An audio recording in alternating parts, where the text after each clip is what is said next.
बिस्मिल्लाहिर्रहमानिर्रहीम। आज एक बच्चा मेरे पास आया था इस तरह का एक प्रॉब्लम लेके। तो मैं उसको समझा रहा था, तो मैंने कहा मैं इसकी एक छोटी सी वीडियो बना लेता हूँ ताकि किसी दूसरे के भी काम आ जाए। तो इसमें आपको ये मुख्तलिफ चीज़ें बोर्ड के ऊपर नज़र आ रही हैं। ये एक सर्कल है, ये रेक्टेंगल है, ये स्क्वायर है, ये ट्रायंगल है, ये भी एक शेप है, ये भी एक इरेगुलर किस्म की शेप है। तो बेसिकली इस न्यूमेरिकल के पीछे जो रूल कार फॉर्मा है वो है आइसोमेट्रिक आइसोपेरीमेट्रिक लॉ बोलते हैं इसको।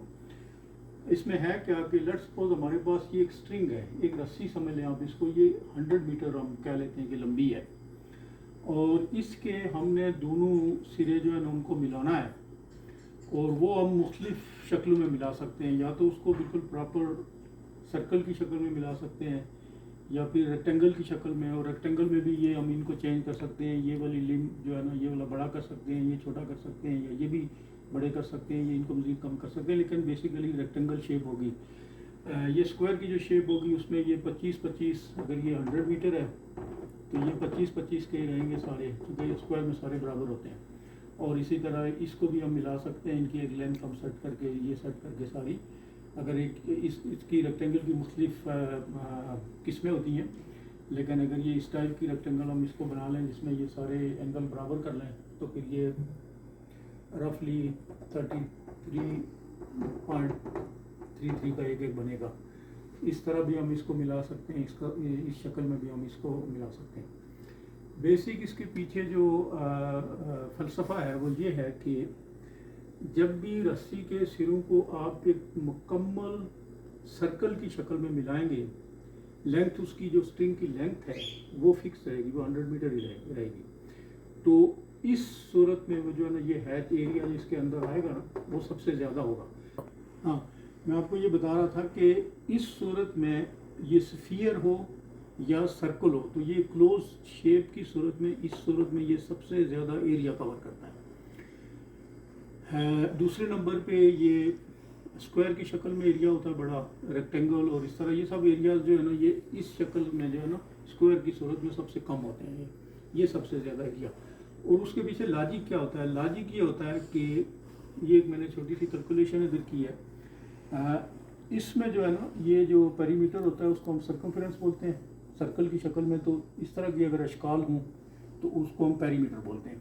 तो पेरीमीटर और सर्कमफेरेंस आप यूँ समझ लें एक ही तरह की चीज़ें हैं। तो सर्कल की सूरत में ये होता है, इसका फार्मूला जो होता है वो होता है 2πr। तो 2πr हमारा जो है ना वो 100 है, क्योंकि हमने इसको 100 मीटर पे फिक्स किया हुआ है। तो इसमें r हमारा जो बनेगा वो हमारा जो है ना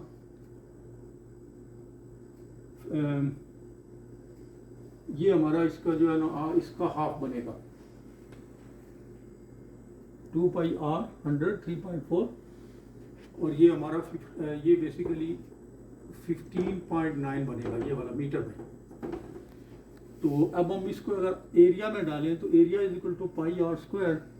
तो ये पाई की वैल्यू फिक्स होती है और r हमने ये निकाल लिया, और ये 794 मीटर स्क्वायर, एरिया हमेशा मीटर स्क्वायर में होता है, स्क्वायर में होगा, ये बनेगा। तो इस सूरत में आप देखेंगे अगर हम ये वाले पैरामीटर इसके रखें तो हमने कोई दो साइडों को मल्टीप्लाई करना होता है रेक्टेंगल की शक्ल में। तो ये 3 × 20 ये 600 बनेगा, ये 600 मीटर स्क्वायर बनेगा। इस सूरत में भी 25 × 25 टाइम्स आई थिंक 625, ये भी नंबर इससे कम होगा। तो हमारी ये सारी कैलकुलेशंस ये बता रही हैं कि इस सूरत में एरिया ज़्यादा कवर हो रहा है। उसके पीछे लॉजिक क्या होता है? लॉजिक ये होता है कि ये देखें हमारा जो एरिया का जो फार्मूला बनता है वो बनता है, ये सारी कैलकुलेशन करने के बाद ये सी स्क्वायर सर्कमफ्रेंस डिवाइडेड बाई 12.57 4π ये बनता है।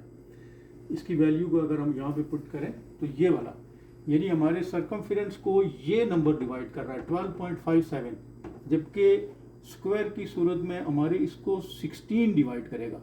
यानी कि ये सी स्क्वायर हमारा कॉमन है सबके लिए, जो कि रस्सी हमारी फिक्स है, स्ट्रिंग हमारी फिक्स है।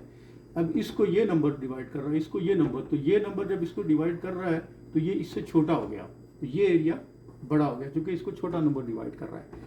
तो यही वो लॉ है, ये प्रिंसिपल है जिसकी बेस पे जो है ना सर्कल जो है ना सबसे ज़्यादा एरिया घेरता है। और उसकी वजह ये होती है कि इसमें जो शार्प एजेस नहीं होती, ये शार्प एजेस ये वाले इसमें जो है ना वो एरिया कम होना शुरू हो जाता है। इसमें सारा रस्सी का एक एक पॉइंट इवनली डिस्ट्रीब्यूट हो रहा होता है। तो यही प्रिंसिपल है और ये यूनिवर्सली एक्सेप्टेड है। इसीलिए ये वाटर बबल्स, पानी के बबल्स और ये सारे जो है ना ये राउंड शेप, यानी आप यूँ कह लें कि ये लॉ ऑफ नेचर है। तो ये आज मैंने आपको बता दिया और मेरा ख्याल है ये आप लोगों के लिए मुफीद रहेगा। आज की इस वीडियो का मकसद यही था, ये छोटी सी चीज़ मैंने आपको एक्सप्लेन करनी थी। Thank you very much. फिर मिलते हैं किसी और वीडियो में। अल्लाह हाफिज़।